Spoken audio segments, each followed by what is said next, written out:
Okay, hello everyone. Good morning, good afternoon. Depends on where you're joining us from. Welcome to this roundtable in maternity in science that we are co-organizing between two institutions in Barcelona, the Barcelona Biomedical Research Park, the PRBB, and the IDIBAPS, the August P. Sunyer Biomedical Research Institute. I am Marusha Martinez, and as the coordinator of the Equality, Diversity and Inclusion Committee of the PRBB, it's my pleasure to introduce this event, which is celebrated in the context of the International Day of Women and Girls in Science, which was last Friday on the 11th of February. So we all know that we're all familiar with that scissors graph of the proportion of men and women in early career stages versus senior stages, and we know it's a very complicated issue, and there's many factors that are involved.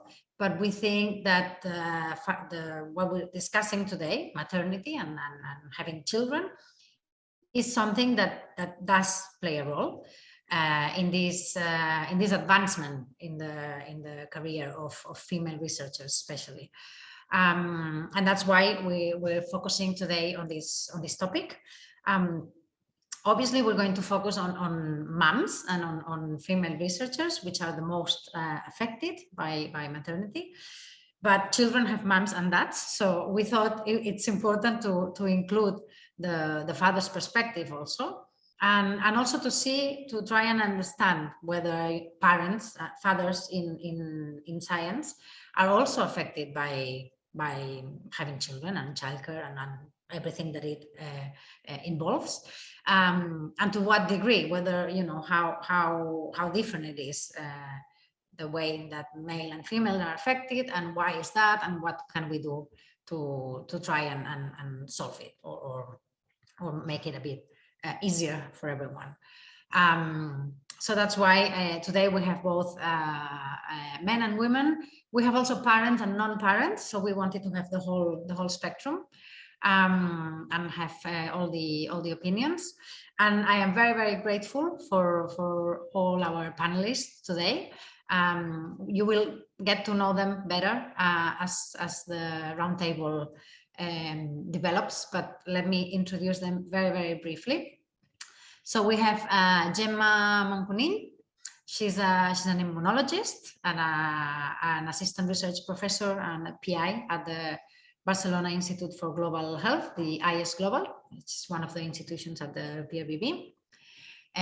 Thanks, Gemma, for being here. We have Giuliana Magri, who is also an immunologist and an independent researcher at the Hospital del Mar Medical Research Institute, the IMIM.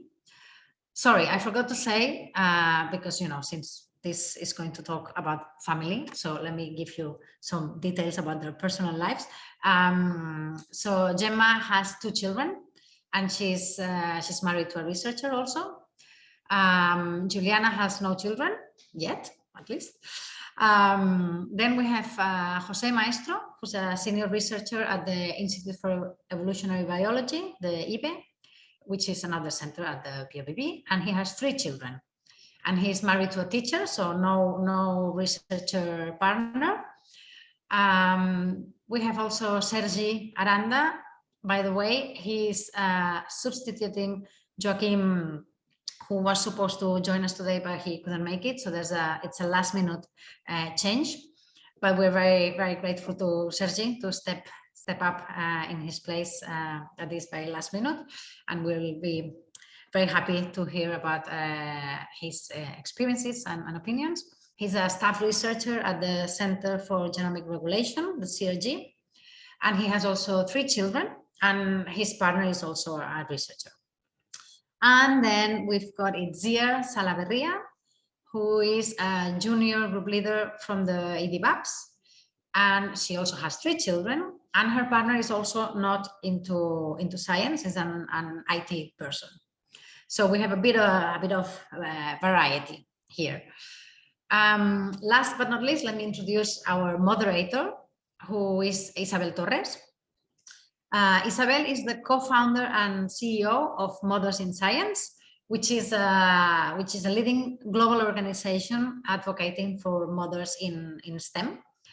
And they're creating evidence-based solutions to try and promote workplace equity and inclusion of parents and caregivers. So it's more inclusive of everyone who has people that are dependent on them.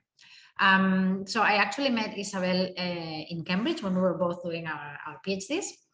And since then, she did a postdoc at the MRC Laboratory of Molecular Biology and then moved away from the bench, as I did. And she settled in France and is currently an academic editor and science communicator. And obviously a very passionate advocate to increase women visibility in science and to promote their gender equality in science.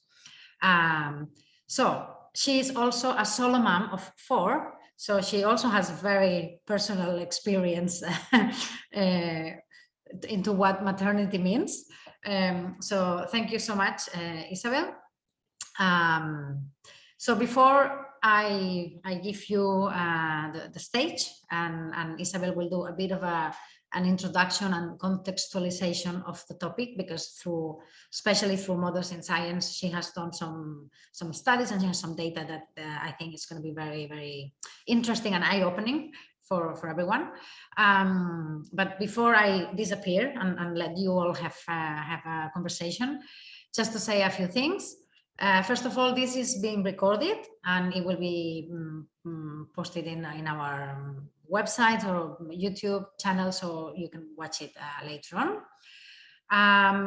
Then whoever wants to ask something or make any comments, we will do that at the end. And you can just write your questions in this Q&A little box here. And then by the end, when we do the questions, if anyone wants to actually talk and engage, please raise your hand and we will unmute you when the time comes. But we're going to try and keep all the questions for the end. And then last but not least, to say, of course, that as I said, we're very, very grateful to all of you for participating in this roundtable. That we're going to discuss a very, very important, I think very, very important, very sometimes perhaps controversial or sensible topic.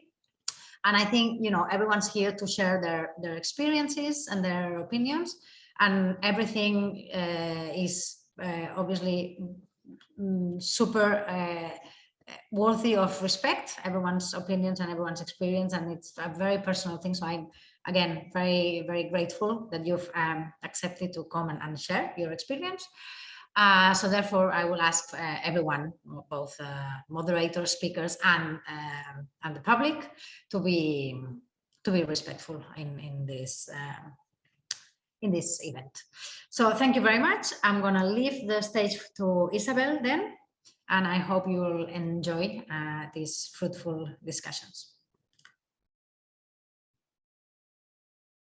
Hello, everyone. Thank you so much, Marusha, for this invitation. I'm really happy to be here and for the opportunity to share our data.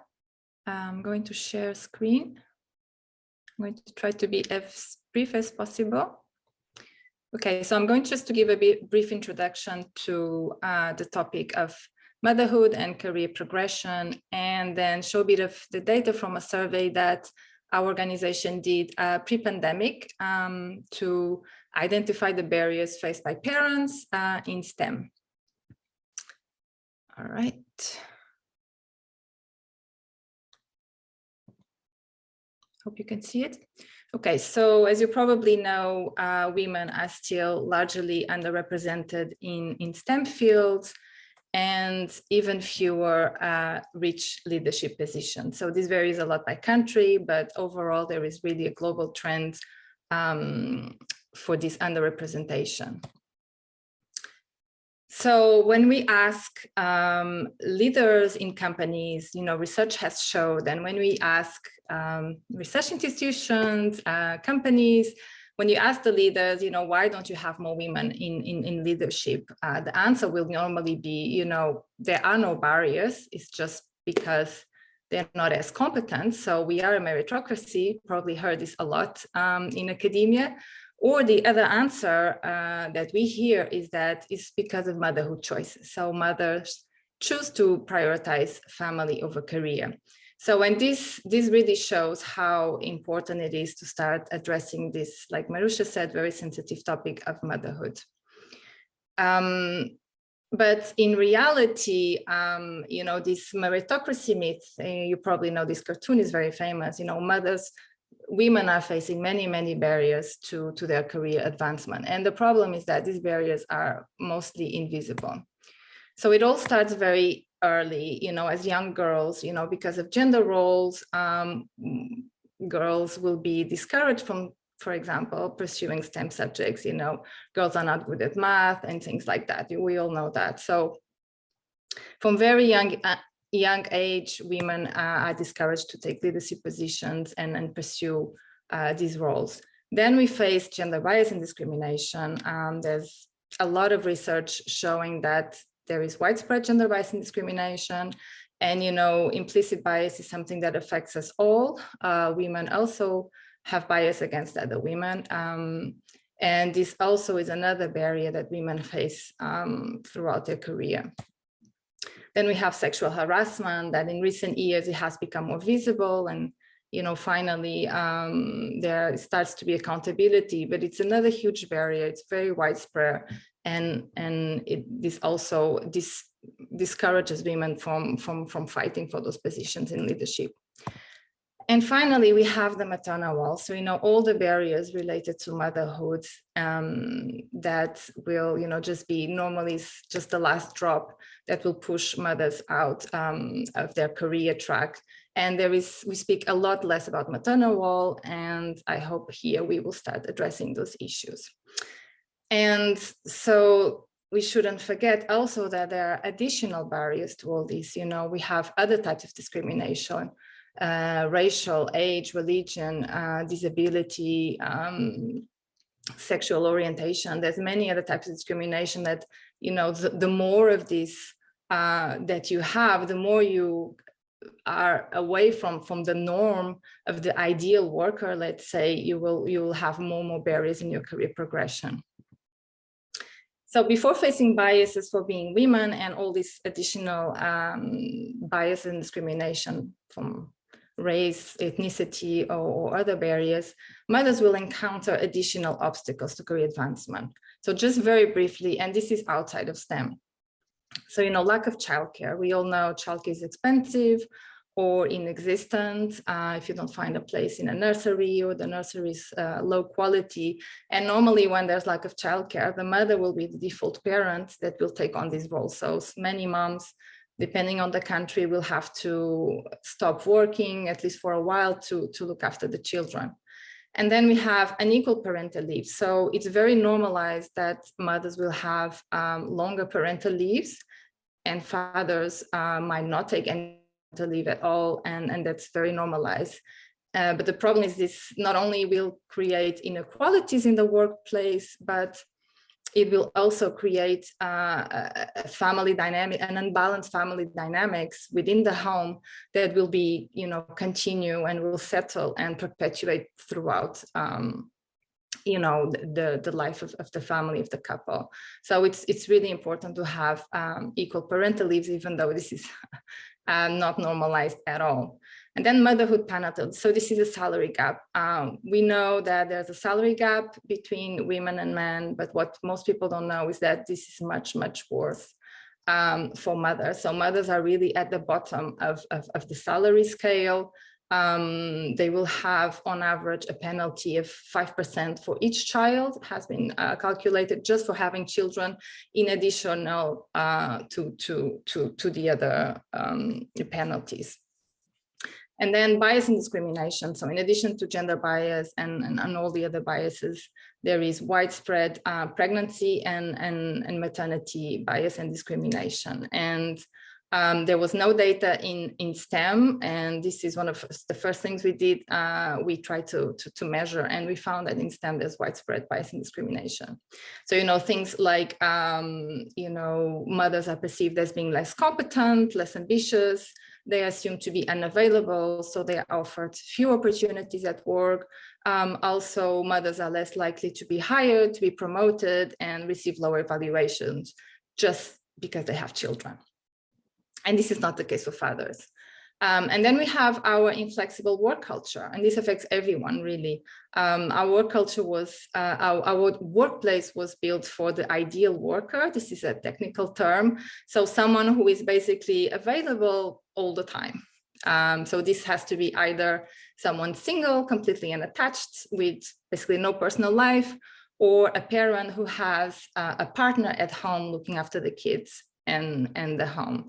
And obviously, actually, very few of us fit into this ideal worker prototype. So the workplace will exclude a lot of us, but especially parents and especially mothers.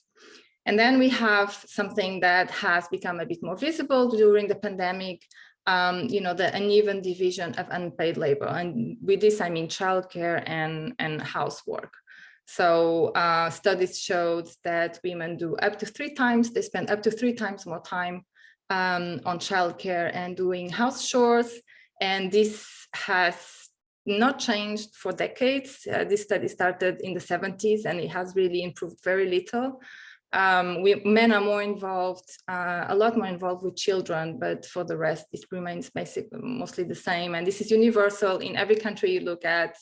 In any social demographics, it's basically the same. So these are some of the invisible barriers that mothers are facing. So how does this then correlate to career advancement? So the problem is that we have all these invisible barriers. So the maternal wall. So mothers will work, and they will hit the maternal wall. And the problem is that because these barriers are invisible, when things start not working, when we start producing less or, you know, lagging behind in our career, then the blame is on the mother. So, you know, she's not good enough. And the mothers will blame themselves. I'm not doing enough. And then we'll just do more. So there's a lot of self-improvement, a lot of self-sacrifice to become a better mom, to do more teaching, mentoring, take on more projects. It's just doing more. But the problem is we keep on hitting the maternal wall because the problem isn't us, the mothers. The problem is really these barriers. You know, if you have fewer opportunities at work, if you're being not evaluated properly in your evaluations for promotions, if you're being excluded from projects, you know, there's no amount of work that can overcome those barriers. And the problem is that then we go in circles, and at some point we reach burnout or fatigue. And this is the other thing, is that this is very gradual. You know, all these barriers, gender bias, sexual harassment, maternal wall, it's gradual, it's small things that accumulate. And what happens is that at some point, mothers will seem that they have to face this choice. You know, I can't do it all. The very famous sentence, can't do it all. And we have to choose between career or family. And because, again, we have these gender norms that are telling little girls and women that, you know, we are meant to be mothers, to be at home, women will quite often, almost always, choose to prioritize family. And this means working part-time, reducing hours, declining an invitation to go to a conference, to spend more time with the children, or taking a job, a more child-friendly job, you know, just moving away from that career path. And this is why we have this motherhood myth, and why when we ask, you know, why are there more normal people in leadership positions, we'll have this answer, you know, because mothers are choosing to prioritize their families. And it's this personal choice that is hiding the structural and the societal barriers, you know, all these pressures to make these choices and the barriers in the workplace, like discrimination and all of that. So how about in STEM? This is the graph Marusha was talking about. So even in fields where we start with parity, so with 50% men and women, and there are many fields that are already like this. In medicine, it's even more. If you move higher in the career ladder, inevitably you end up with a graph like this. And the cuts, you know, when women start dropping out, it really corresponds when we start a family. And for a while, researchers have been trying to look at that, but they were very small studies. And so we really didn't know, is this just a coincidence or not? It's also a very sensitive topic, so a lot of people just didn't want to look at it. So we decided to do this global survey to try to answer this question. And our aim was really to first to measure the impact of parenthood. And we wanted to look at mothers and fathers to really compare to see what's going on. We also wanted to identify these invisible barriers or the specific obstacles to inform policy. You know, do we have to change the workplace? If yes, how? And we wanted to raise awareness and start these difficult discussions and start advocating for change. So just very quickly, I'm just going to show you some of the data so we can see the situation in STEM. So we had about 9,000 respondents who answered all the questions. We had more, but these answered all the questions. We only count those in 128 countries, but we had a few countries that were overrepresented as expected. But we are very happy because some of these countries have very different policies, like family-friendly policies and culture, so we can really make these comparisons. So 75% of all the respondents are in academia. So we found that 30% of mothers globally leave full-time STEM employment after having children. So this means that they either start working part-time, they stop working altogether, they reduce their hours, they change sector, or they change roles. So they take a role with less responsibilities. And this is compared to about 10% of fathers. And there's a difference not only in the number of mothers or fathers who leave, but also what they do. So mothers will mostly work part-time, reduce their hours, or stop working, whereas fathers will just change field. So career progression continues, they just change sector. They go to industry, for example. So we wanted to understand why. And another elephant in the room is productivity. So why are mothers leaving? You know, is it just choice or is their career being affected? So this is really in academia. So we asked our respondents, you know, has having children affected your career? And we asked also childless women and men. So we basically asked them how many publications you've produced within a certain phase, so normally in 3 years, so that we could compare. This is based on self-report. And you can see, I hope you can see that around in this transition from PhD to postdoc, we can really start seeing a gap between mothers and fathers. So fathers start producing more and more, and this gap increases as they progress in the career. And we also see that non-parents, for some reason, publish less, and this has been reproduced by others. We don't really understand how. So, but this, we don't know when they have children. So on average, we know they're having children around this age.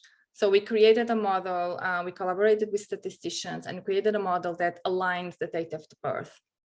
So basically, if someone has a child during the PhD and someone has a child 3 years after the PhD, the model will align them so that we can know if this change in productivity occurred after having children. And this is the preliminary result, I must say, for the global data. So putting everything together, all fields, all career stages, all countries, everything, this is what we get. Sorry, not all career stages, all countries. So if the birth is here, we immediately see that fathers are producing a lot more than both mothers and non-parents. And again, I must say this was reproduced. So there is a study that came out just last year in the US and Canada that shows very similar results. We don't understand why fathers are producing more before children come along. We have some hypotheses, we can discuss them later. But it's very significant. This gap really increases with time. And if we separate by fields, we see more or less the same thing in every field. So I think one thing is also important to retain here is that this decrease in productivity is not just in the years after the birth. You know, this gap really stays for the whole career. And this is what we have to understand why. So I'm not going to show you all the data. I'm just going to summarize what we found. So one very important question we had in our surveys, we had an open-ended question when we just asked, if you think parenthood has affected your career, tell us why, you know, and how. So people could say whatever they want. And we are doing a lot of work. We read through over 2,000 answers to try to identify those specific problems. And surprisingly, perhaps pretty much everyone is answering very similar things all around the world. So, and we can divide them in a few categories. So one problem is physical absence from work. And this is different for mothers and fathers. So mothers are more likely to work part-time or reduce working hours. And this really, there's huge pressure, especially in some countries, for mothers to reduce their working hours. Mothers also take more time off for childcare, you know, school pickups, taking kids to the doctor, all of those things fall more on mothers and fathers. Mothers, as we discussed, take disproportionately longer parental leaves, which means absent from work. And something that is quite shocking, at least it was for us, it's mothers will turn down professional opportunities and networking opportunities because of family or because of their partner. There's always also a lot of sacrifice for the partner's career. And this includes promotion and leadership roles. Even when the promotion exists, they will decline because they don't want to have that extra time. They want to have the extra time for the children. So these are things that we see in mothers and almost not in fathers.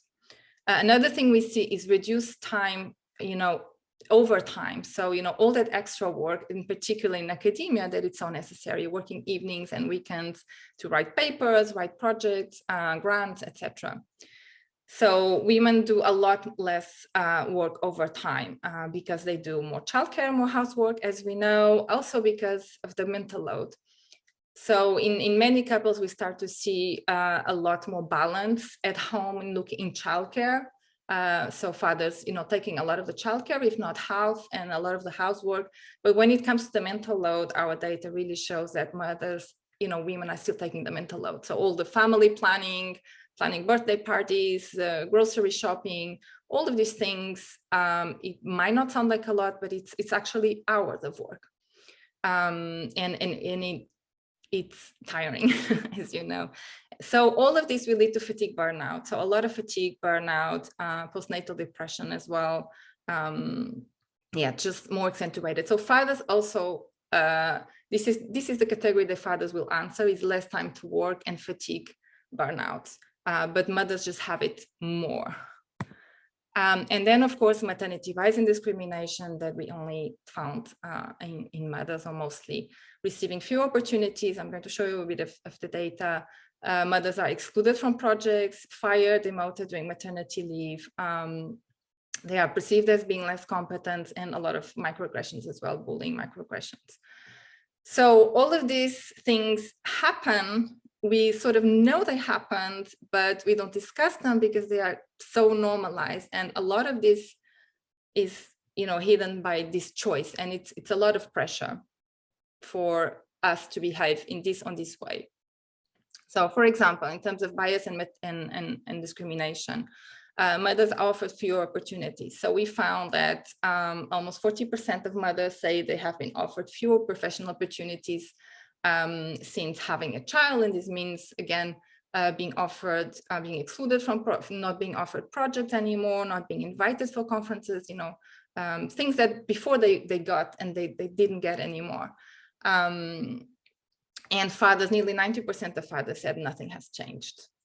And in terms of competence, when we ask them, has your competence been questioned? since you have children. Again, 1 in 3 mothers will say yes, and most fathers, almost 90% of fathers will say no, nothing changes, nothing really changed. And now I'm just going to show you a very short video, and then I'll be done, just to show you some of the testimonials that we got from mothers when they discuss situations they went through of bias, just to give you an idea. And this is just a small sample. There were many more, unfortunately. I hope the sound works.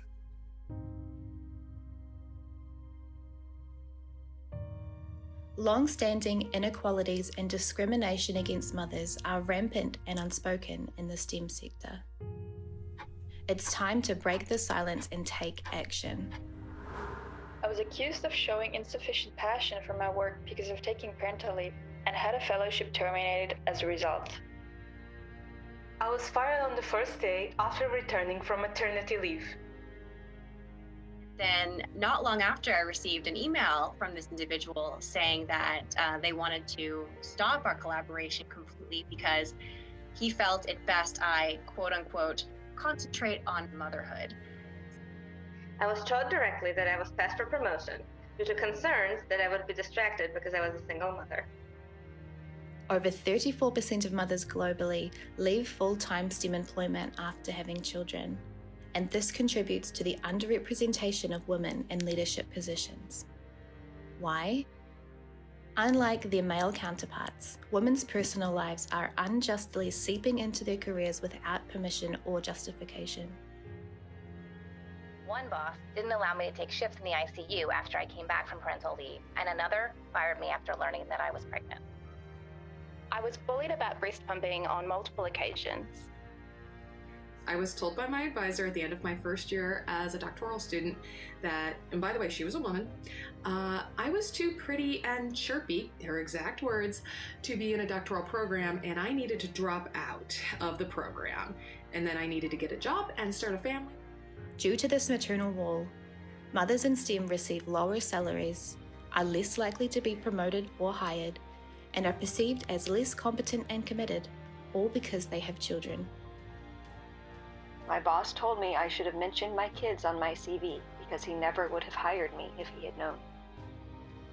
My PhD supervisor was furious when I got pregnant and subsequently took me off the project entirely. I found out I had an abstract rejected from an international conference while I was on maternity leave, because while I was on maternity leave, most of my collaborators had submitted an almost identical abstract to the same conference, and they had accepted that one and not mine. I was told that being a scientist is a full-time job that is not possible for mothers. At Mothers in Science, we are amplifying the voices of mothers in STEM as they battle for equal opportunities at work. Join us as we raise awareness of the structural barriers faced by mothers in STEM and create meaningful solutions for change and workplace equity and inclusion.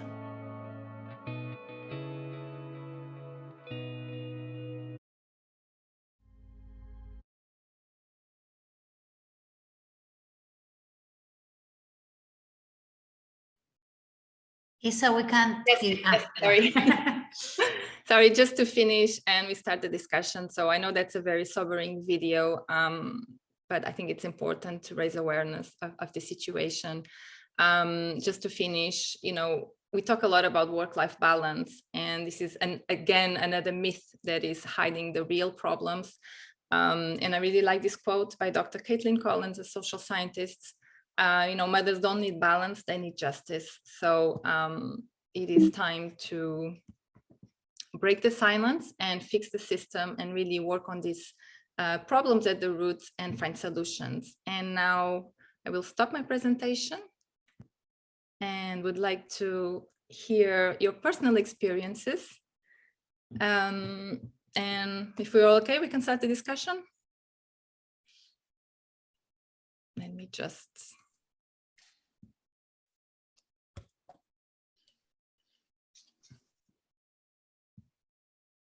Okay. So hi, everyone. Hi. I hope you're not too impressed by the data. We are here to find solutions. So I think we can just start with a very general question. You know, how was your experience? I hope we have time to hear everyone's experience. Do you think parenthood has affected your career, negatively affected your career? And if yes, how? And then we'll go to the specifics. Does anyone want to start? Should I pick someone? Well, in my experience, I would say that maternity has not changed my career, has not done a change. It's in the other way around. So my career has changed my maternal experience. In my case, I think I had the children at the good times. So this was really very important because my first child was born just when I was coming back from my postdoc. Just 1 year that it was very productive. So I had several publications. So I really could enjoy the maternity leave, and I had not to do anything. And with the second child, it was a little bit different because I just got the Miguel Servet at the time. So 1 month before I had the second child. So I was a little bit anxious because I was supposed to start a new research line in the institution, but on the other side, I was at home with a baby. So, but anyway, I could more or less enjoy this period with my child. And with the third child that was born, well, one year ago, it was total different situation. I was already group leader. I had a group, so I had to. It was a year that I had to request for funding because my grants were finishing. So I really need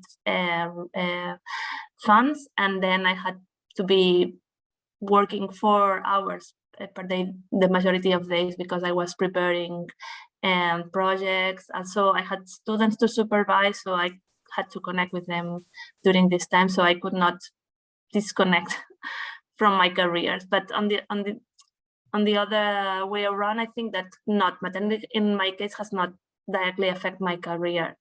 Of course, it could be more productive, but I'm satisfied with the results during this period. If I may, in my case, I think it has affected my career at different stages. It has shaped and determined where I was doing a postdoc, for instance, to be able to raise my child together with my partner. Even I declined some job offers, and I considered being closer to my extended family for support. So at different levels, and then in a daily basis also it affects my productivity, because I need some time with to spend time with my children, taking care of them, but also it's my choice to spend quality time with them. And it's at the expense of more hours of work that I would be doing otherwise. It's true that I feel I'm fighting to be there, to be productive. It has helped me also being a mother in terms of being more efficient with my time. I learned to prioritize, for instance, so it comes with good things, but at the expense also of being more tired, no? You pay a personal toll if you want to be competitive. Maybe a father now, José? Yeah, I'm not sure if the parenthood has affected my career. Of course, when I at the work, I want to go home because I feel like I need to go home because I have something to do there. It always is something to do there. But for example, in the case I have been offered to go away to do some stages, and I decide not to go because really I was not on the mood of going away and not being at home with my family. Maybe I could do it. I mean, at home they say, so go, it's an opportunity, but I didn't feel in the mood of going away. Sergi? So maybe it's my turn. So yeah, I have faced many of the problems that my colleagues also face when I turn father. So, and of course, it has affected very much my career. But what I cannot assess is that it affected in a negative way. So because I don't know, I don't have anything to compare with, let's say. I mean, I'm just father and that's it. I accept my situation, and in this situation affects very much my career as well as my social relationships, as well as other aspects of my life. So the truth is, yes, it affects, because it reduces very much your time, the time that you can spend in your work, and the time that you can focus your mind in your work, and this is a fact, and this is something that you accept it or not, but I mean, it is a fact. So related with the topic of the session, I mean, what I always thought that, I mean, I'm very much aware about how, in particular in maternity, affects women, let's say, and the only I can say is that, I mean, in this journey, when you turn parent, I mean, you have to choose the right partner. Let's say this is the critical point. I mean, choose the right partner, and then and complement with the other partner, and then try to be as equal as possible, and try to be as fair as possible. I'm saying that, I mean, give the same opportunities that you feel to your partner as well. So is what I try to do with all my career, let's say. So one thing I think you all agree, and we all agree, is that we have less time as parents to work, and that is perfectly normal. So why is having less time impacting our career? Because what we found is this problem of not having that extra time. And I think this is very particular, not only academia, but a lot in academia. We really need that extra time for publications, writing grants, etc. And also the whole networking, going to conferences. This is something that, mothers turn down conferences more, we found, but fathers also, like José said, I just don't want to go. And this is perfectly legitimate that we choose to be with our children. It's normal.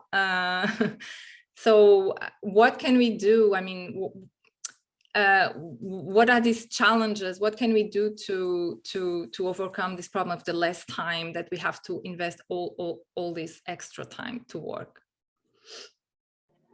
So you mentioned the conference. I have, for example, gone one day to one place only for give my talk or one session and come back the same day, for example.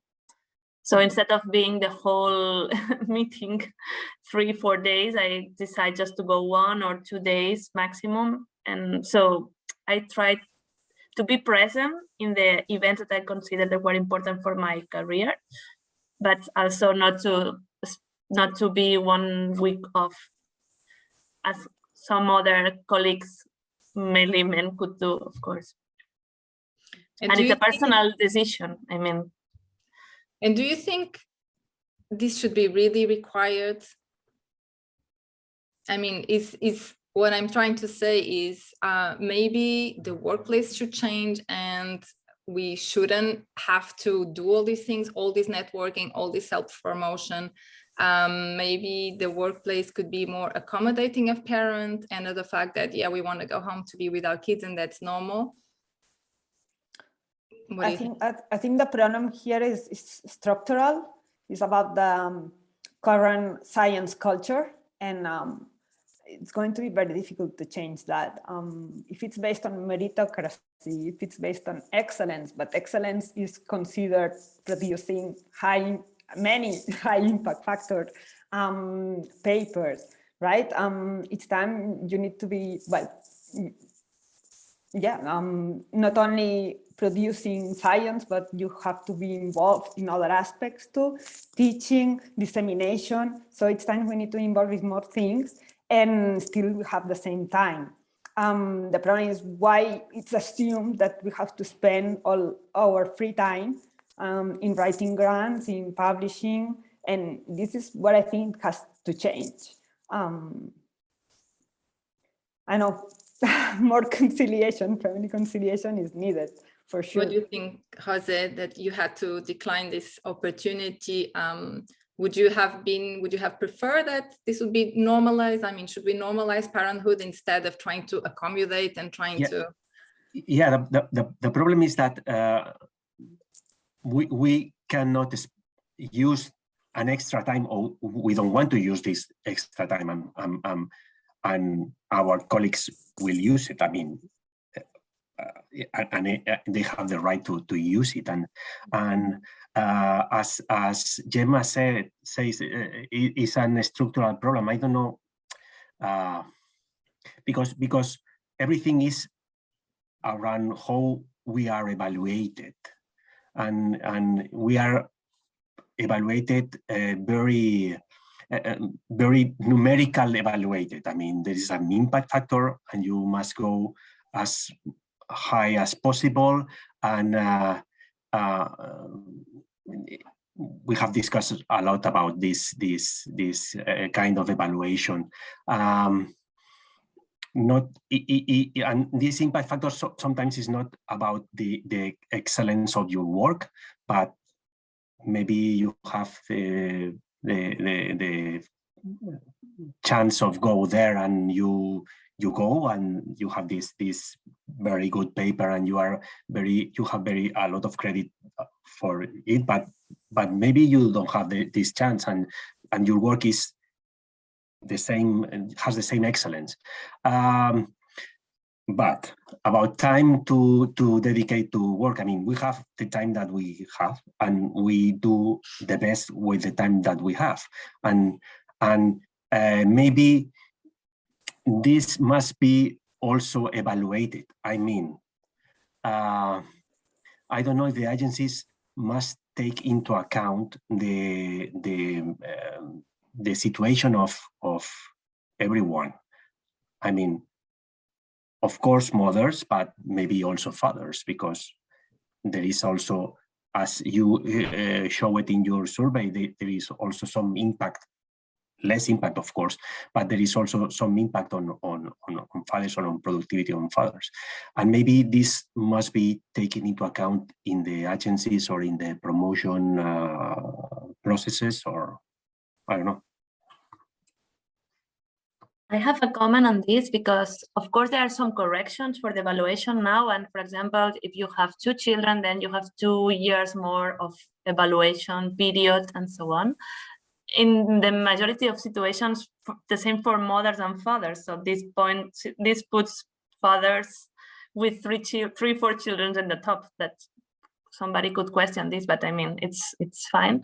But I mean, this only wants to correct at the end that you have been 4 months for maternity leave, for example. But it's not that you have been 4 months out, if you that you have an extra child. that is really, so I think that this evaluation should also consider in this period the number of children that you have, I don't know, under the age of 5 or something like this, and to perform some kind of correction because of this. If this will, in my opinion, this will be interesting. What do you think, Gemma? I think what Isabel says is maybe, and we all agree, must be a change in the culture of work. It has been very surprising to me that the impact of parenthood is not just at the beginning, but also is much longer. I haven't realized about it, but it's clear by the numbers Isabel showed. I think changes in policy and conciliation are key here, and helping establishing like more family balance work. We have the flexibility, that's true, and it's very helpful. But this flexibility at the end means that you work extra hours whenever you can, no? And this is not right. How to modify this is very difficult, because everyone has the choices to do it. And since it's competitive, here it's the problem. You are competing with the others that have the extra time, right? So honestly, I don't know how this could be solved.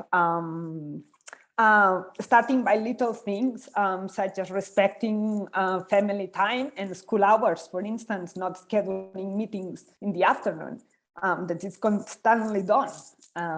And even though you can manage to do it, maybe you can get some external childcare, but still you are forced to say no to your children, right? Because there are those meetings. Some of them then you manage, okay, you say no to some, but then you cannot constantly say no to all meetings, right? So you are forced at the end to choose. What do you want, your career or your family? Right? And then it gets more complicated with the mother guilt, thinking it's not only because you want to be with your children and you have all the right to have this time with your children, but also you feel bad, right? And I think it's totally understandable that many women leave academia because of that, because they are forced to choose. And it may happen with parents and with fathers, but I think this guilt is something that is more, more typical of mothers, probably because the social pressure. I don't know. In my case, I have it, for instance. Yes, definitely. So these choices, nobody's saying that these choices are bad. Everyone does what is best for them. It's just that women and men have different pressures to make different choices, and moms have the guilt because they are pressured to choose family. Fathers have less guilt because they are pressured to work, but they maybe have guilt. They want to be with the kids as well. You know, so there are different pressures, and these are driving this. They are driving us in different directions. So really, it's really about what you said. We shouldn't have to make these choices. So about you, Sergi, what do you think? What challenges did you face by having less time, and how do we fix it? So, well, I fix it basically. Try to compensate. I mean, I have this is my own experience, of course, but I basically at home we share all the duties that at home with the childcare as well as with the house duties and everything. We perfectly share everything 50-50, and actually not only sharing, but we delegate things. I mean, I'm doing things that my wife doesn't do, and the same. And my wife does things that I don't do, and we delegate the forces. Is the only way that organization is the only way that we can reach our goals and expectations. So I would like to bring one concept here. I'm really happy that you show in your presentation that the maternity wall is one of the conflicts that women face actually during their careers. But there are many others, and this is very important because actually, in my experience, I got two of my 3 children. I got them in Sweden, where all the flexibilities with working hours are extremely fascinating. So because we could basically drop the pencil on the table and go to home to take care of our children if they were sick or whatever, without any complaint by anyone. So actually, if you don't do that, the people start seeing you like you are not a good father, because it's your responsibility to take care of your children. It's not someone else's responsibility. And actually there we actually, with my wife, we share the long period of maternity leave. We had 480 days, so it's super long period. And we shared, and I mean, all the flexibility that the government offers to the parents is great. But the problem is the same that we face here. The scissor is the same. And that is telling us that while the problem is the same, the solutions are not unique. And I don't have the solutions, of course, but it's true that look in different countries where all the countries have different policies and so on, none of them actually reach the solution. And because the scissor still exists, and this probably it's because part of the education, the society, and as well is because maybe they are not hitting the right problem actually. So I can tell you in Sweden, even though they have this shared parental leave, fathers are still not using it, most fathers, because it's optional. And actually what happened now, I think recently has changed, but what happened is that because it could be transferred, the mothers were taking the father's parental leave and having a even longer parental leave. So I think now they are changing and following the Iceland model, which is to make it compulsory. I think fathers have 3 months, mothers have 3 months, something like that. So it's really, that we'll see. It should work. We'll see. But you're right. There are many, many other additional layers to the problem, for sure. I think science has an extra difficulty that it's very important to be there because things happen very fast. Technology changes very fast. Knowledge is produced very fast. And if you are not there, you can be out. So it's good to have these leaves, but maybe you have problems when you want to return to your place because of all of these changes. So it's for the reason that maybe you don't want to be disconnected even in these leaves. I don't know, what do you think?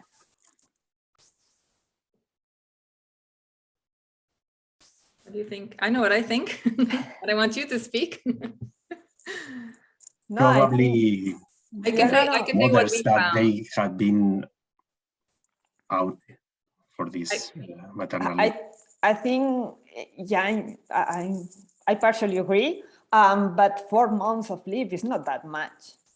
But the truth is that for both my maternity leaves, I still work. Of course, not full time, but whenever I could, I still work. So if I can share, I mean, as I was saying, I mean, I was sharing, long period of paternity leave in Sweden, and it's the same as you're doing your home, try to look the right partner in this journey.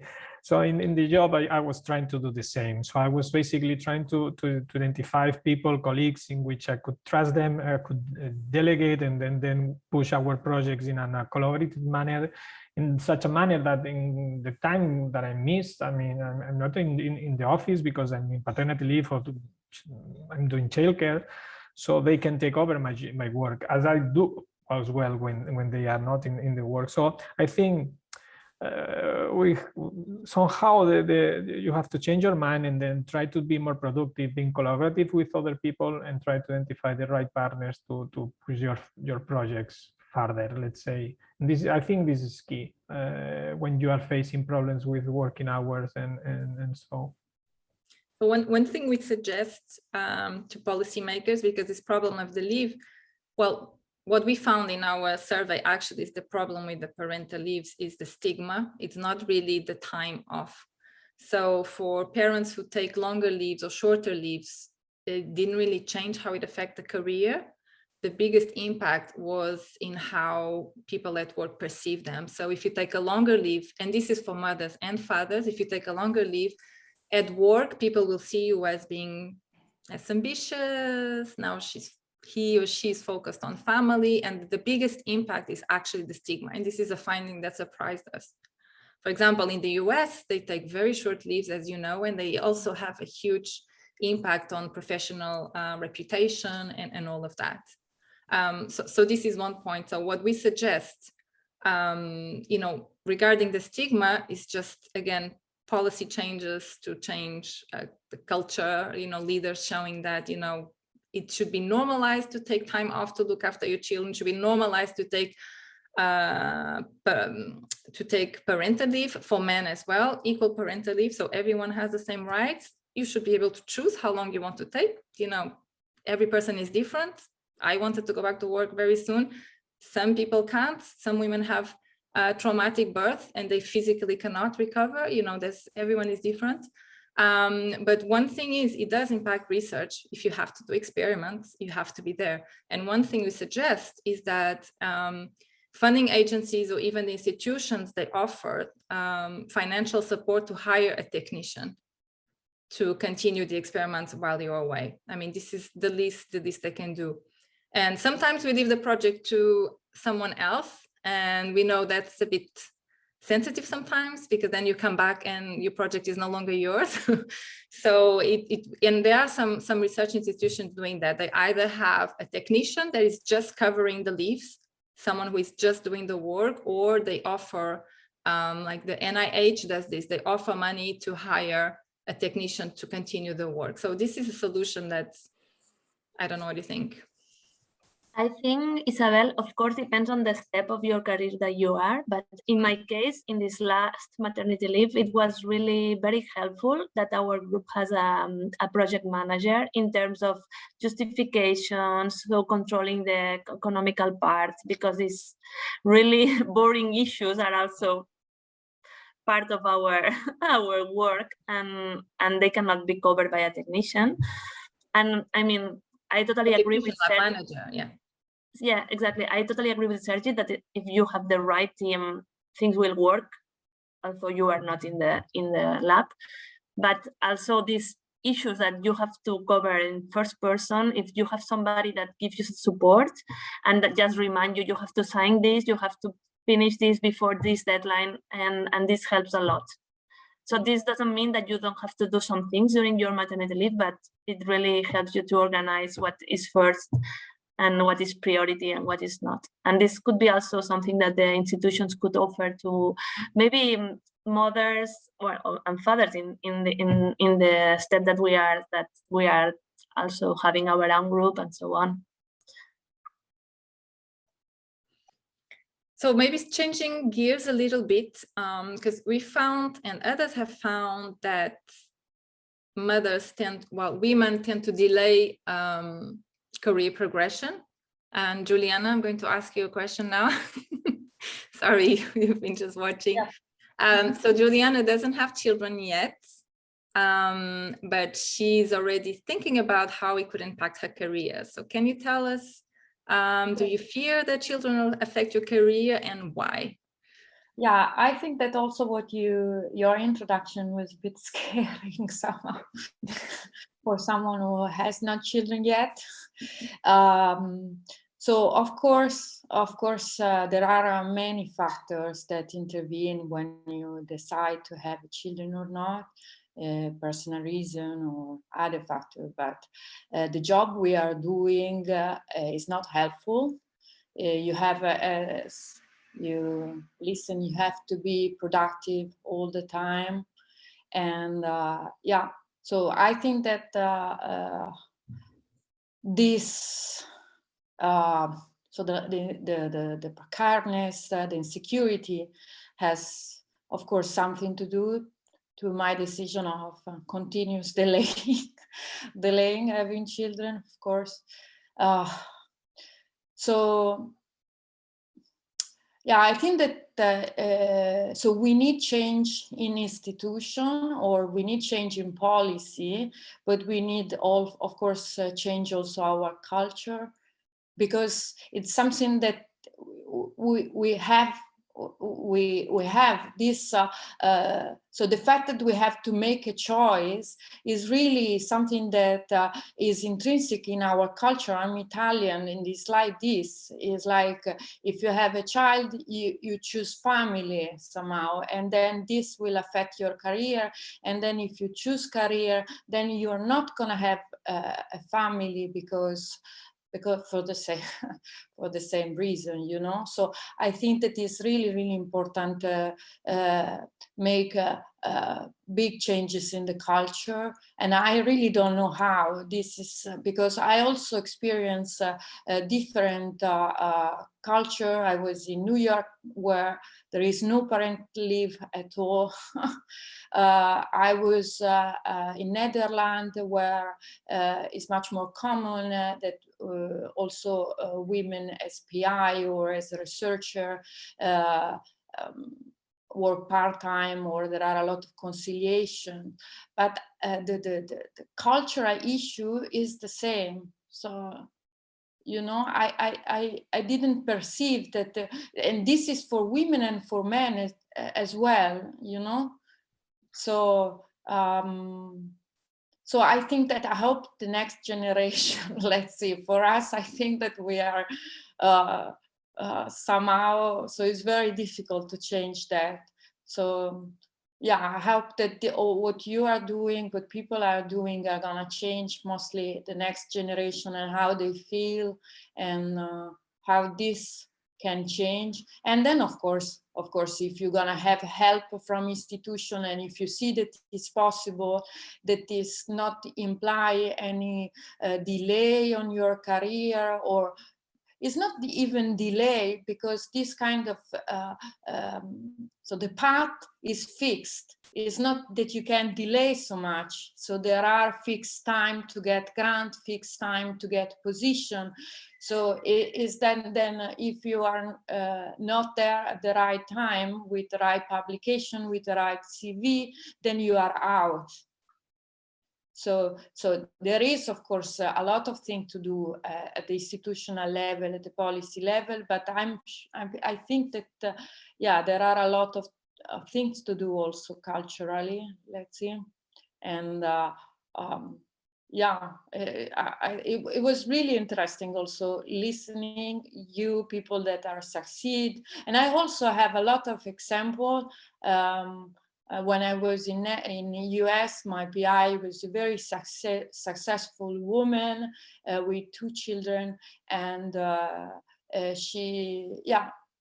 So I have a lot of role model women successful in science. So I think that we have that.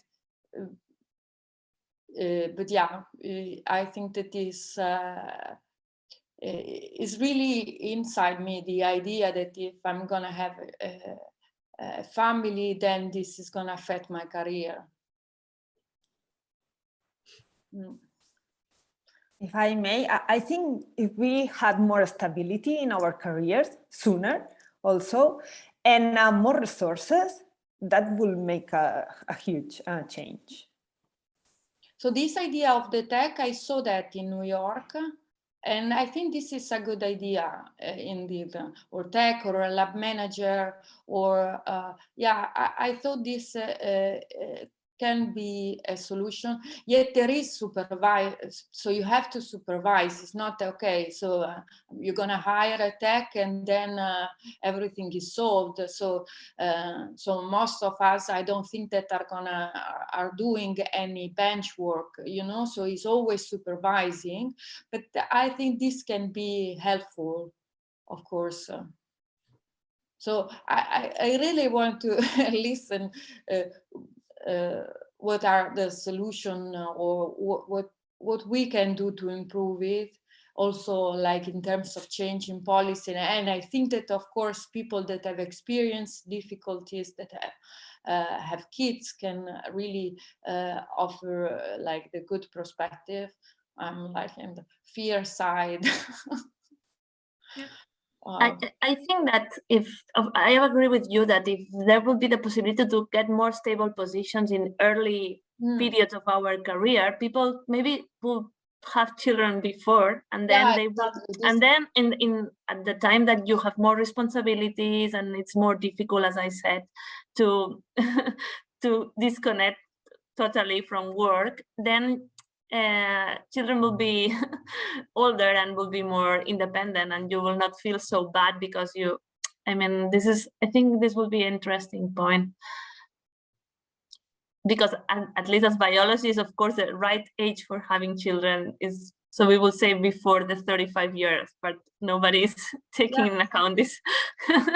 Yeah, then we will have more energy too. Exactly.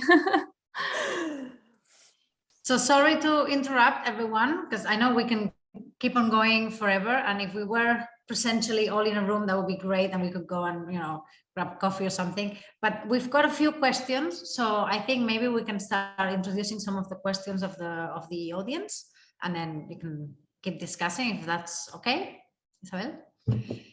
So we've got Irene Escolar, who asks, I think this has been half answered already. Can we ask the men in the table, how is the balance of division of responsibilities at home? I think, Sergio, you already said it was 50-50. And have your partners been affected by motherhood also? Especially, I think, Sergio, your partner is a researcher also. So Yeah, I mean, yeah. She's been a researcher in. Have there been any differences between how it has affected careers?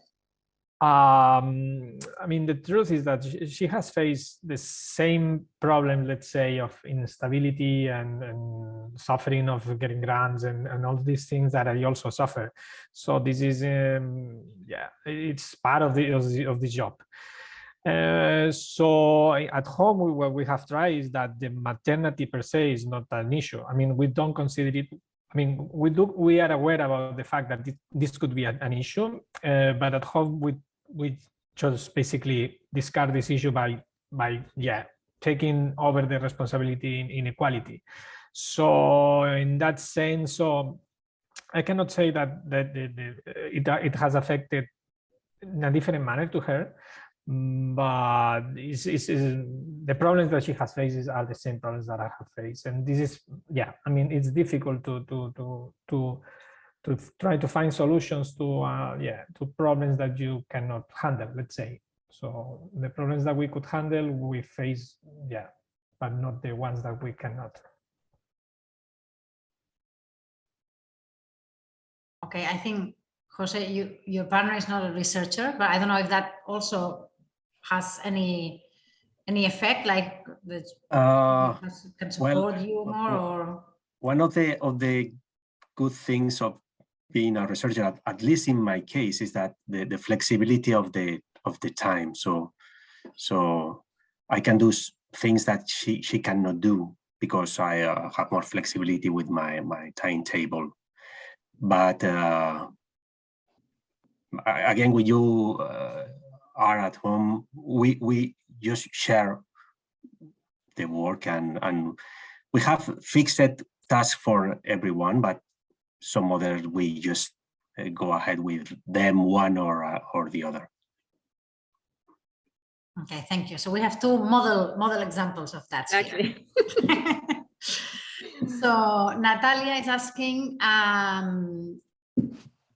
Isabel, your hypothesis about why future fathers, or actually fathers, future fathers are already more productive. No, you showed that fathers are more productive than non-fathers, no? Or something like that. Let me just emphasize that being more productive doesn't mean that mothers are doing less or are being less competent. It just means more publications. So we were measuring number of publications. So, and actually research shows that parents, whether they're mothers or fathers, are more productive than people without children. So parents can do a lot more with their time than people don't have children, because we have to, right? We have to be efficient. So actually for employers, hiring a mother or a father is an advantage because they will produce a lot more work in less time. So we are just measuring publication rates. And this is what we show, that having children does affect the publication rates of mothers. And fathers, for some reason, they publish more. So we think it could be in those cases when they start publishing more before having children. It could be either sampling bias, something like that, or it could be that these are men that are already in a stable relationship. Okay, so if you are thinking of having children, you might start to have already these dynamics where maybe your partner is going to take the mental load and the father might be more focused, maybe in preparation to have children. Maybe they have this already this model in their relationship that I'm the breadwinner, so I'm working more. So this is our hypothesis, is that these are couples who already have this dynamic and the gender roles pushing them to focus more on one thing or the other, or they're just trying to be more productive, you know, ahead of having children. This is our hypothesis. Our colleagues that had similar results also are, you know, inclining to have this hypothesis. Now we can investigate this because we know the marital status, and we haven't done those analyses yet. We're doing them now. We know if these fathers, we know if the men and the women who don't have children, we will know if they are single, if they're in relationships. So we will be able to analyze all of this. Why the gap increases with time? We think it's because these fathers are reaching the the PI positions. And when you're a PI, obviously you have more publications because your name is in everyone's, everyone in your lab, your name will be there. So this is why the gap increases. So it's another indication that, the mothers are lagging behind and the fathers are getting positions. But we open for ideas. We really are looking for hypotheses to explain this. Or maybe, I don't know. Yeah, I don't know. Okay, I suspect this dynamics. Thank you. And thanks for mentioning the productivity or efficiency and what you mean by that, because that was another comment, no? That there was someone saying, I don't think moms are less productive. I think they're more productive because they're more efficient, but they just maybe work less hours or whatever. So they produce less, but they're more productive. Okay, so we've got someone else, Lara, saying, thanks, Gemma, for mentioning that the general expectation that scientists work overtime is wrong. This seemed to be a normal assumption at the beginning of the discussion, and which we should not support it, especially if more junior scientists are listening. So it is not normal, it's not okay to do this overwork, no? Okay, someone else is asking, what is the role of your extended family? Have you chosen to build your career in the same place so they can help with childcare if necessary, etc.? Gemma, you did mention that, no? Yeah, I did. Actually, I had my first daughter in Seattle while I was doing a postdoc there, and I was alone. My husband was in Vancouver at that time. Then once I had her, I decided to move together with my husband because I finished my main job there, so it was right for me at the time to move to my parents' location, and I started there a postdoc. But we were alone there because he's also from here, from Catalonia, and it was hard not having the support of the family. And actually, we then moved back here. We had the second daughter, then we moved back to United States. And we decided, because of family issues, but also one main reason was to be close to the ones that we love, and also having their support. So was something we considered when we decided to move back here. So definitely, yeah, it's very important. It's not only because of the support that they can help with care of the children, but also the opportunity of the children to be with grandparents, family, and the other way around. It's very important. Thanks, Gemma. So someone else again, do you think we're honoring the biological difference of parenthood? So the impact of having a baby is higher in a mother's life at psychological and physical level. So when we're evaluated, sometimes fathers get an advantage that they don't need as much as mothers. Sorry, fathers, not against you, nothing against you, they say. I think this is what you were saying before, no? That when you're applying for grants, you get extra time for each kid, and it's the same for moms and dads. This is not the case for all agencies, huh? And what we recommend, what we recommend is that the time off is calculated according to so the extensions are calculated according to the time off. But we should always, parents or non-parents, there should always be an opportunity to explain your personal situation, because you might have something else happening in your life. Maybe you had a death in your family. I don't know, maybe you have to look after an elderly relative, or you have a child who has disabilities. There's so many things that can impact your productivity, so publication rate, and we are not robots. This should be taken into account. Sorry, Gemma. No, I agree with what you said. But then for this compensation in grants, I agree that at the beginning, so there is pregnancy, that is only hours, and then breastfeeding also has a huge impact on us that parents do not have. But after maybe the first month, so after pregnancy, delivery now, and the few months after that, if you have the right partner, at least in my case, the impact is shared to both of us. And this is something we discuss a lot with my husband, because he's being affected also by fatherhood, and it's not reflected in any grant. No, he has no advantage over other colleagues that do not have children. And then I think it should be another way to measure this, or have a compensation because of motherhood and fatherhood in those grants. Something that I think Itziar said before, right? That it's not the first month of life. It impacts during, I don't know, at least 7 years of life. My daughter, the oldest one, has 7 years, and still, it requires time, and So we've got some. Sorry, it's here. Yeah, I would say that when they are 4 or 5, you start seeing the light. I mean, but in the first years, so there's something always going on. You have to go to doctor, vaccines, or and with this pandemic, things even increased now because this will be another topic, but to talk about who is with the children during these confination times and so on. But I mean, I think it's not that you have been pregnant and you had a child and you were 4 months off. It's that you have a small child that depends exclusively of you, that you have to attend, and you cannot send this child of 1 year to music or to football. So it's when they leave the kindergarten, it's full time with you, and this is definitely has an impact on your time, on the way you organize your time. And the sleep deprivation. Yeah, of course. It's another, when I said that it was really important for me to have a project manager during the maternity leave, it was also very nice to have somebody that was reading what I was writing. Because when you have not slept a lot and then you write a grant and then somebody's saying, okay, this is fine, but have a look at this. Yeah, it was really very important for me.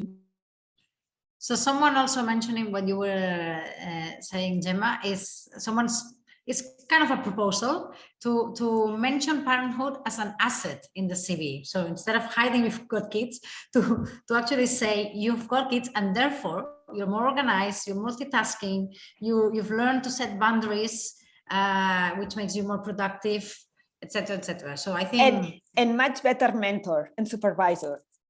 I'm just discovering this, but yeah. Sometimes I'm very tired, but some other times I feel like I have superpower because I at the end of the day I say, oh, what I did with my time today, I really organized everything and everything worked fine, and everybody could do what he had to do today, and some other days it's not that way. But yeah, I think that you get new skills with maternity, paternity. I like what you say, Gemma, about a better mentor. I remember I had a boss once that was quite terrible. She was a woman, very hard, very, very, shouting at people nearly. And then she had a baby, and then it was like complete change. It was so much nicer and discussing things in a much better way. That's a one-off thing, but. Okay, so someone else saying, very nice to hear from people that could continue with their careers, although they have children, but I would like to know from the experiences of women who have abandoned their careers because of maternity. Obviously, we don't have any in this panel. I think someone actually did explain their experience in the chat, that, when they became pregnant, then they had, mobbing from the boss. And then, well, it's a long thread that I hope you can all read. And I think in the end, if I don't remember it incorrectly, yeah, she took a more simple job. So she didn't leave the research, I think, but ended up at the end coordinating an international study and having to use lots of hours also there. And actually, she's also saying, that she has this mom guilt, no, that you were mentioning, that she feels she disregards her duties as mother because she has all this work. And she's also asking, how about nursery in big companies for working mothers? Is this... Several of the colleagues I have went so they are now teachers. So that the colleagues that they had children and then they decide to leave the scientific careers that they are in. So in secondary schools, so.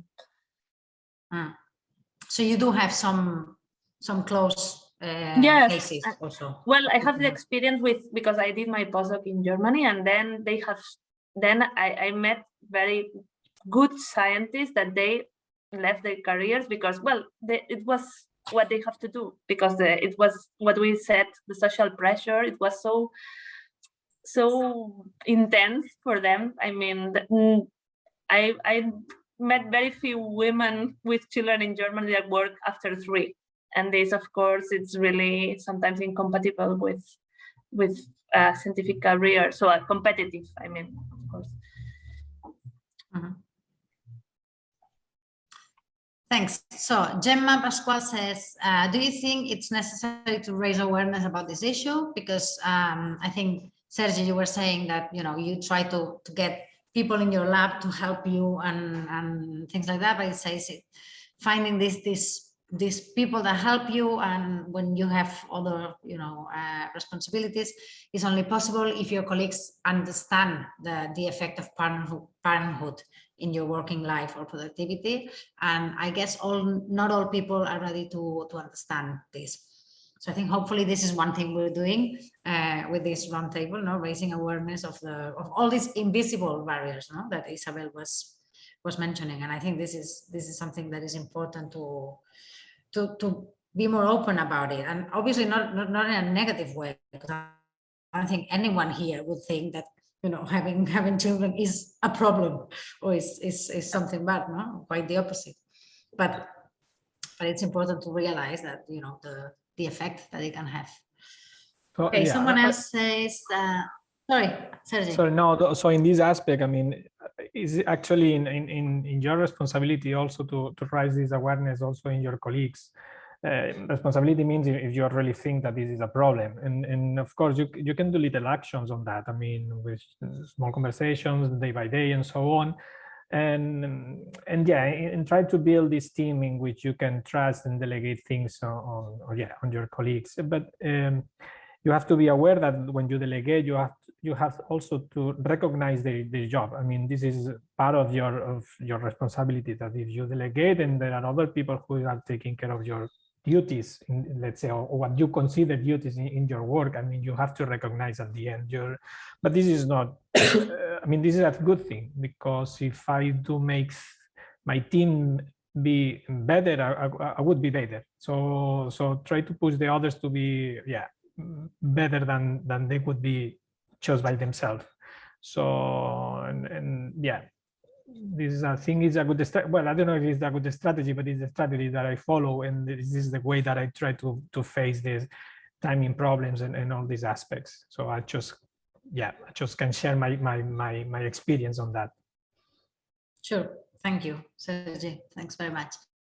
Okay, so someone's a little bit more positive here, and they're asking whether, for example, this scissors pattern that we're seeing, that it seems that despite policies implemented are still pervasive everywhere, is it possible that they're reflecting past policies and work culture and stereotypes, especially when looking at more senior positions, and that perhaps, you know, it is changing, but we're not seeing the change yet.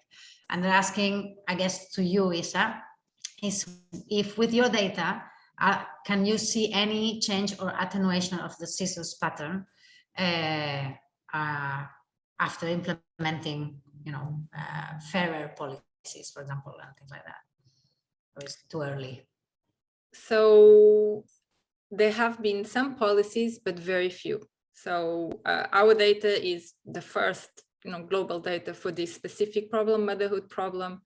At this scale, so we can't compare. We know that the pandemic has had a huge impact on women in STEM, and it's been 2 years and almost nothing has been done. There are decades of research on gender bias, for example. Very little has changed. So I don't want to be negative, quite the contrary. I think what we want is really for people to open their eyes and just say, you know, things are not changing fast enough. Maybe we are addressing the wrong issues, and we should change strategy. And we firmly believe in changing policies and enforcing those policies, because, for example, bias and discrimination, there are laws in most countries, there are laws against pregnancy and motherhood and maternity discrimination, but they're not implemented. How many of you have been asked or know someone who has been asked in their job interview, are you planning to have children? This is illegal, but it's still being done. So what we really want is to demand these changes. You know, leaders of research institutions need to set the example. You know, men like Sergi and José, who are the role models, who are sharing things equal, this is how it should be for everyone, but you are the outliers. This is very sad, but I think the people in this panel, you are the outliers. You are the women who have succeeded, and you are the men who do things equally at home. And, you know, so we have to spread awareness and talk about these issues and really push for change, you know, things like normalize parenthood in the workplace, so nobody has to hide. We have to hide. You know, we go pick up the kids, we have to find excuses to hide it. Push for equal parental leave, normalize flexible working so we can organize our time. You know we can do this in academia. You know, this technical support for parental leave, and, you know, push to eliminate bias and discrimination for real. We know it's possible. You know, it's happening with sexual harassment. You know, it was normalized for so long and is no longer acceptable. And finally, institutions are taking measures. So this is what we have to do with motherhood and these issues. Normalize parenthood and make people accountable, and, you know, don't accept these inequalities anymore. You know, at home as well, because, you know, we are all just a product of our society. Men are not bad, they are not lazy. It's just that they were raised to have their role as breadwinners, and women are not dumb.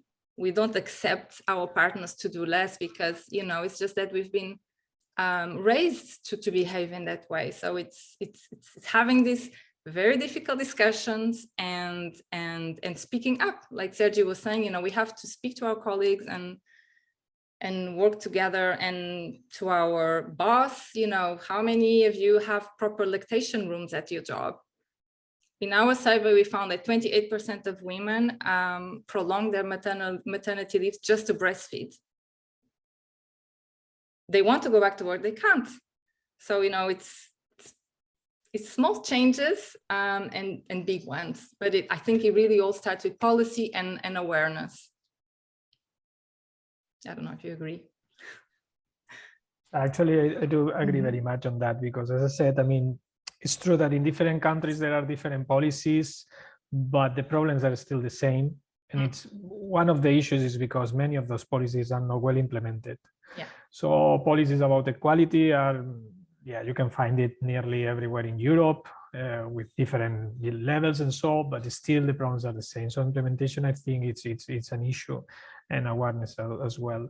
So, I mean, and it's not, it's true that, I mean, the fact that the CSOR exists, but we need to also to find what makes attractive to women to drop from science and to go to somewhere else. What makes to go to somewhere else, actually? What makes it this other job, yeah, good for women? And we have to implement this good thing also into academia. So it's the meritocracy. That's a very good point.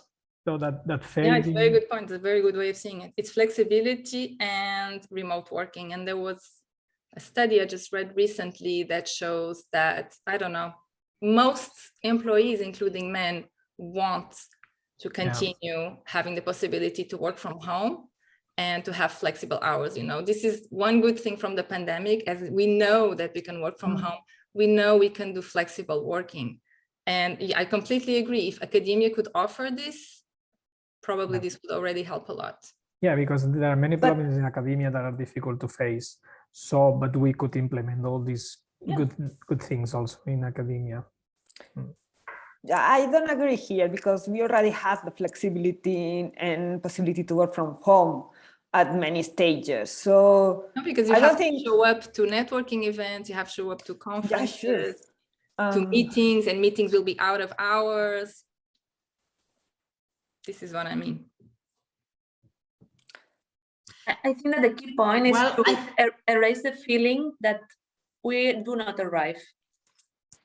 This is when you have, because I think maybe it's how we women are, so that we want to do things good, so we are perfectionists, and when you have two fronts and you have the feeling that you do not arrive, you do not finish, and then it's when you decide there's something that I have to change, and I think that with politics they have, or there should be the strategy to erase this feeling from women that are working in science. Yeah, I agree. And is that the slide that you show, Isabel, that at the end was resulting in blame and guilt, and that the feeling that we are not good enough, and that we cannot do both things as good as we should do it, or that we will need to invest more time in each of the things, right? In the career and in motherhood. So I think that other jobs may offer at least more regular working hours, not flexibility, but not this pressure of having to invest more time or your free time.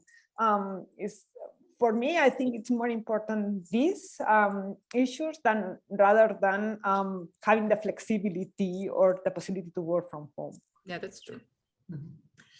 Well, thank you very much, everyone. As I said, we could keep on talking, and there's, we still haven't found the solution, so there's still a lot more to discuss. I would like to finish with one comment from one of the people from the audience, which she says, both career and motherhood have something in common. They accompany us throughout life. In the end, the subject is not to choose one or the other, but to know how to live with them in balance. And she says she's a postdoc and mother alone of 3 teenagers. So good for you. Well done.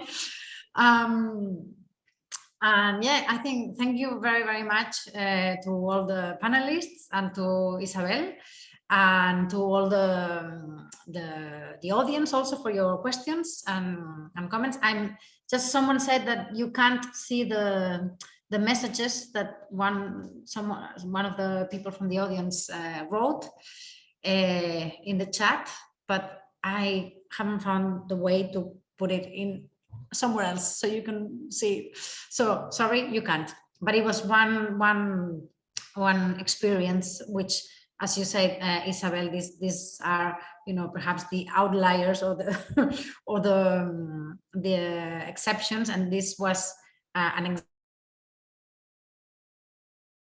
example of someone who couldn't finish. Well, actually, she did work. She continued in research, but she had lots of problems with pregnancy and how she was treated afterwards, etc. So anyway, I hope this has been fruitful for everyone, and thank you so much again for opening up the conversation, and hopefully we'll continue raising awareness and keep the ball rolling. So thanks very much, everyone. Thank you for the invitation. Thank you. Thanks. Thank you.